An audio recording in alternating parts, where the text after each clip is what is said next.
কলকাতার আরজিকর হাসপাতালে নারী ডাক্তারকে ধর্ষণ ও হত্যার ঘটনায় ভারত জুড়ে বিক্ষোভ আরও তীব্র হচ্ছে। হাসপাতালের সেমিনার রুম থেকে গত শুক্রবার উদ্ধার করা হয় ৩১ বছর বয়সী ওই নারী চিকিৎসকের মরদেহ। অভিযোগ উঠেছে, নাইট ডিউটিতে থাকা অবস্থায় বিশ্রাম নিতে গেলে ধর্ষণের পর তাকে হত্যা করা হয়। তো এটা কিভাবে হলো, আসলে কিভাবে হয়েছে আমি আপনাকে বলছি। দেখেন, আমি আপনাকে মূল জায়গাটাতে বলছি। এই যে মানসিক বিকৃতি অসুস্থতাটা হয়েছে অনলি পর্নোগ্রাফির কারণে, অনলি পর্নোগ্রাফি। যেমন পর্নোগ্রাফি দেখতে দেখতে সবাই বাসায় এগুলো ইন্টারনেটে আপনার ফোনে সবাই যখন দেখতে অভ্যস্ত হয়ে গেছে, তখন ইন্টারনালি আমরা সবাই পশু হয়ে গেছে। এখন সামনে যেই থাকে, একটা ছোট বাচ্চা থাক, ছোট মেয়ে থাকে, 5 বছরের মেয়েকে দেখলাম রেপ করে ফেলছে। 5 বছরের মেয়ে, 5 বছরের মেয়ে রেপ হয়েছে কোথায় বলতে চাচ্ছি না, কারণ এগুলো বললে তো নিজেদের দোষ প্রকাশ করা হয়। কিন্তু মানুষ ধর্ষকের কোনো ধর্ম নাই। সে হিন্দু, মুসলিম, নাকি বৌদ্ধ, খ্রিস্টান, না আলেম জালেম, এগুলো ধর্ম দেখার সময় নাই। আল্লাহ পাক বলেছেন তার রাসূলের মাধ্যমে ধর্ষণ হলেই প্রকাশ্যে মৃত্যুদণ্ড দিয়ে দিবে, যেই হোক, সে যেই হোক, সে যেই হোক না, ওর কোনো ধর্ম নাই। সে একজন আলেম দাড়িওয়ালা মানুষও যদি হয়, তাকেও এই কাজ করতে হবে। তো চোরের কোনো ধর্ম আছে? ডাকাতের কোনো ধর্ম আছে?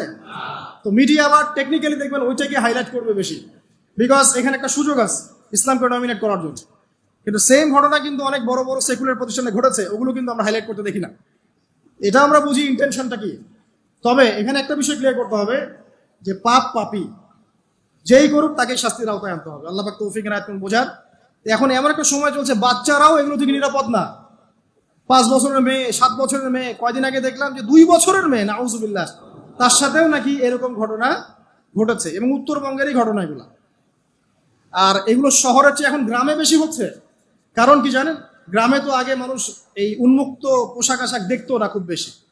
এখন যখন পর্ন চলে আসছে হাতে, বাসায় সব এগুলো দেখছে, তখন গ্রামে দেখবেন ধর্ষণ বাড়ছে না? এটা নিয়ে আমি আলাদা লেকচার দিয়েছি যে কতগুলো ধর্ষণ হয়েছে এই পর্যন্ত। এই বছরই লাস্ট এই বছরই দেখবেন রিপোর্টেড 1337টা রেপের ঘটনা ঘটেছে এই বাংলাদেশেই। অ্যালার্মিং বিষয়। আর আমেরিকাতে প্রতি 6 জনে একজন রেপ হয়, আর রেপের রাজধানী হচ্ছে সাউথ আফ্রিকা, ওখানে প্রতি 3 জনে একজন রেপ হয়। তো এগুলা কিভাবে হচ্ছে? Only because of pornography. এটা যদি এখনো বন্ধ করতে না পারা যায়, আগামী ভবিষ্যৎ খুব খারাপ হবে। যেখানে সেখানে মানুষ জেনা করবে, যাকে তাকে রেপ করবে, দেখে নিয়ে। বিকজ এটা ভিতর থেকে মানুষকে পশু বানিয়ে দিচ্ছে। আমরা জানি এর পিছনে একটা বড় ইন্ডাস্ট্রি কাজ করে, যারা সারা বিশ্বে প্রায় 98 বিলিয়ন ডলারের ব্যবসা করে পর্ন দিয়ে। শুধু আমেরিকায় ব্যবসা করে 12 বিলিয়ন ডলারের, সারা বিশ্বে 12 বিলিয়ন ডলার বোঝেন? 1 বিলিয়ন ডলার কত কোটি বোঝেন? 100 কোটি ডলার।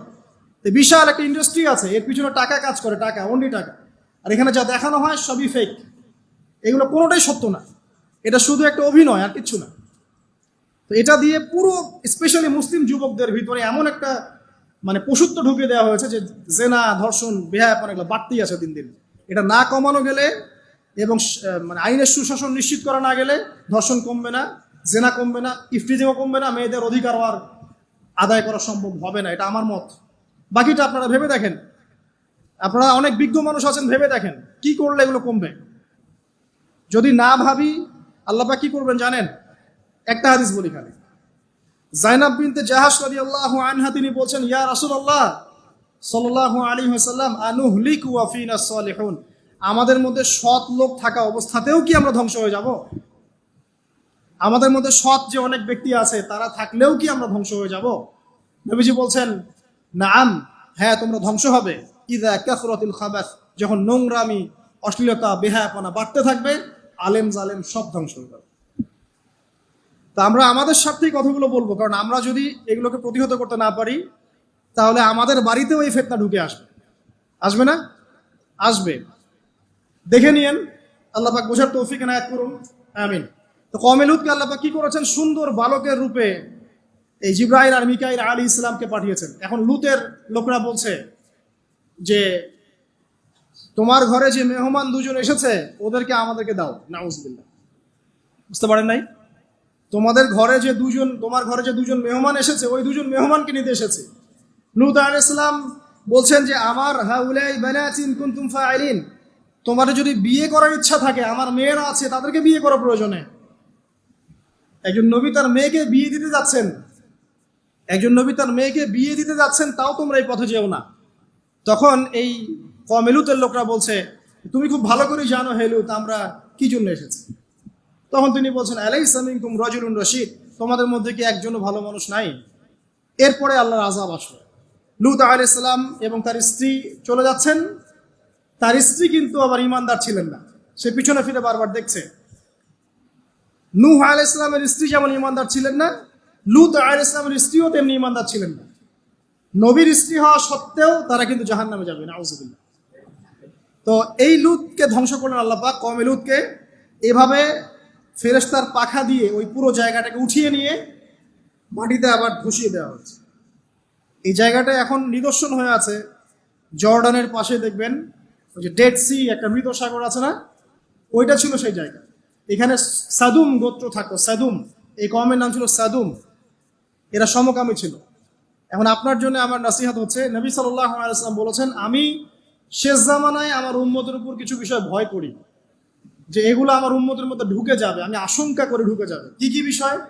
এক নাম্বার, যে আমি আশঙ্কা করি যে আমার উম্মতের মধ্যে মূর্তি পূজা ঢুকে যাবে, মুসলিম কিন্তু স্ট্যাচু ওয়ার্শিপ করবে। দুই, আমি আশঙ্কা করি আমার উম্মতের মধ্যে রিয়া ঢুকে যাবে। রিয়াটা কি? লোক দেখানো আমল। রিয়া কি? লোক দেখানো আমল। আমি আশঙ্কা করি যে আমার উম্মতের মধ্যে সমকামিতা ছড়িয়ে পড়বে। ছড়িয়ে পড়ে নাই? এগুলো নবী সাল্লাল্লাহু আলাইহি ওয়াসাল্লামের আশঙ্কা ছিল। দেখেন সবগুলো এখন বাস্তব হয়ে গেছে। আল্লাহ রাব্বুল আলামিন এই সমকামিতার পাপ থেকে আমাদেরকে হেফাজত করুন, আমিন। এভাবেই ইতিহাস রিপিট হয়েছে। আল্লাহ পাক এদেরকেও ধ্বংস করেছেন। এর আগে আল্লাহ পাক নূহ আলাইহিস সালামের কওমকেও ধ্বংস করেছেন। কি কারণে? তারা লাত, এই যে ইয়াগুস, ইয়াউক, নাসর, এরকম কিছু স্ট্যাচু ওয়ার্শিপ করত। এক পর্যায়ে আল্লাহ রাব্বুল আলামিন 950 বছর দাওয়াত দিয়েছেন নূহ আলাইহিস সালাম তার কওমকে। 950 বছর দাওয়াত দেওয়ার পরেও তার কওম যখন আল্লাহর আনুগত্য করলো না, আল্লাহ রাব্বুল আলামিন মহাপ্লাবন দিয়ে তাদেরকে ধ্বংস করে দিয়েছে। এভাবেই যুগে যুগে ইতিহাস রিপিট করেছে। আমাদের নবী মুহাম্মদ সাল্লাল্লাহু আলাইহি ওয়াসাল্লামের সময়ও এই হিস্ট্রিটাই ছিল।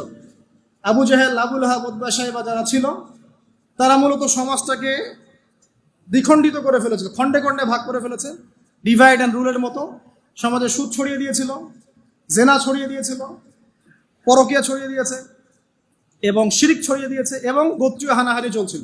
এরকম একটা অবস্থায় নবী সাল্লাল্লাহু আলাইহি ওয়াসাল্লাম ওই সমাজের মধ্যে আসেন নবী হিসেবে। এসে মাত্র 23 বছর সময় নিয়েছেন। কত বছর?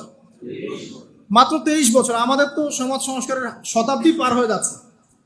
এক একটা রেভলিউশন দেখবেন শতাব্দী পার হয়ে যাচ্ছে, কিন্তু কোনো আলটিমেট রেজাল্ট নাই।